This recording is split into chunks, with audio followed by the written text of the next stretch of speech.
I thought I had a perfect life until it all crashed down in a single week. As a successful software engineer in my mid-30s, I had always been proud of my close-knit family, especially my younger sister Amanda, who seemed perfect in everyone's eyes. My wife Sarah was thriving as a talented financial analyst at a prestigious firm, and our future looked bright. But beneath the surface, my sister harbored a resentment toward Sarah that I never fully understood until it exploded in a betrayal that tore our family apart. I never imagined her jealousy would lead to a $2.5 million fraud scheme that would change all our lives forever. Let me know where you are watching from, and hit that like and subscribe button to hear how my sister's attempt to destroy my wife ended up exposing her darkest secrets instead. Growing up in Boston, my relationship with Amanda had always been complicated. I was 35, and she was 4 years younger. But the age difference never explained the strange dynamic between us. From childhood, Amanda was clearly our parents' favorite. They attended every dance recital, praised every report card, and celebrated her every achievement, while mine often went unnoticed. I never resented her for it. I loved my little sister, and was proud of her accomplishments too.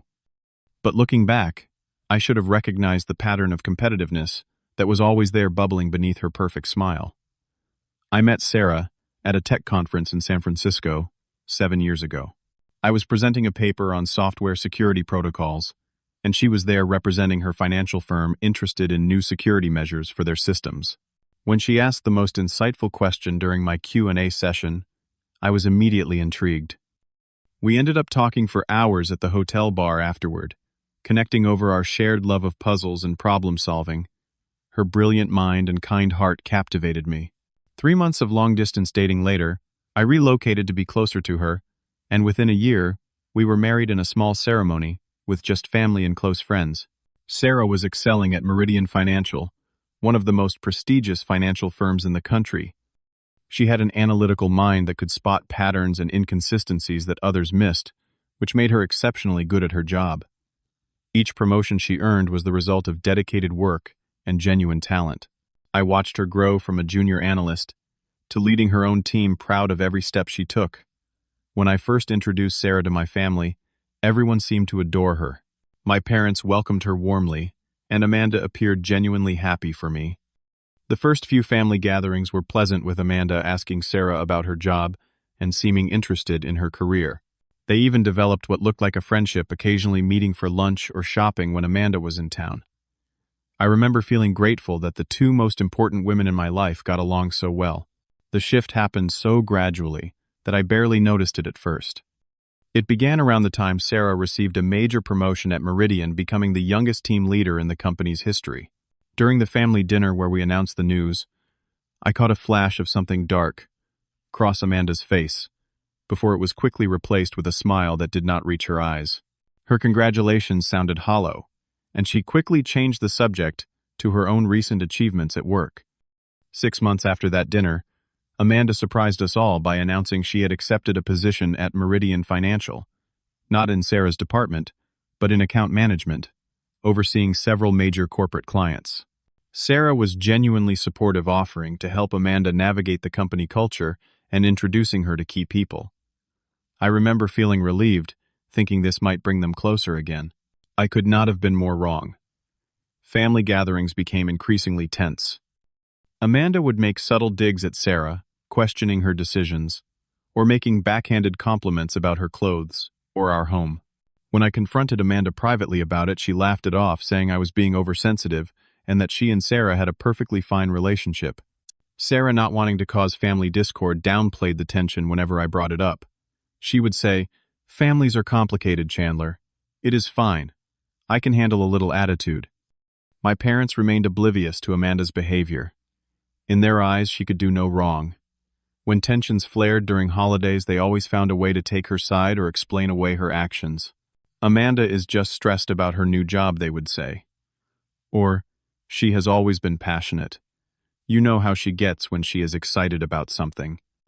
I tried to point out the pattern of her behavior towards Sarah, but they dismissed my concerns, making me feel like I was betraying Amanda by even mentioning it.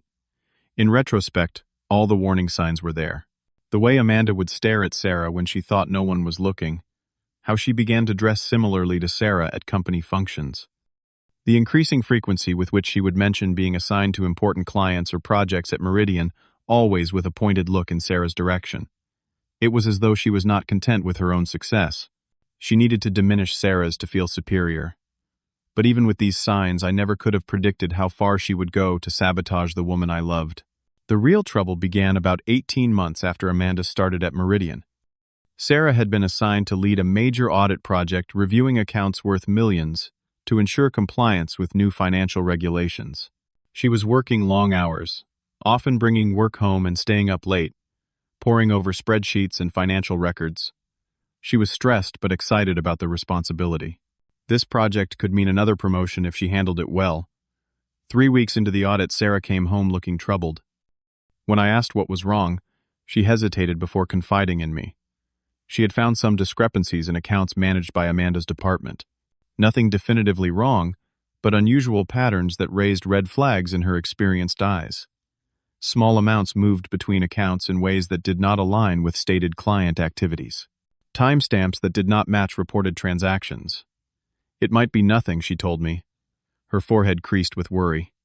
But I have to report it, Chandler. It is my job. If I ignore it and something is actually wrong, I would be complicit. I understood her dilemma. Professional integrity versus family loyalty. After discussing it thoroughly, we agreed she had to follow protocol. The next day, she documented her findings and submitted them to her supervisor, requesting a deeper review of those accounts. She made sure to note that the discrepancies might have innocent explanations, and did not specifically name Amanda in her report. She was trying to be fair while doing her job. Somehow Amanda found out about Sarah's report within hours. That evening, during a family dinner at my parents' house, Amanda arrived late, her face flushed with anger. Without even sitting down, she pointed at Sarah and exploded. "How dare you try to sabotage me," she shouted. "I welcomed you into this family, and this is how you repay us. By making up lies about my work." Sarah was stunned. "Amanda, I did not make anything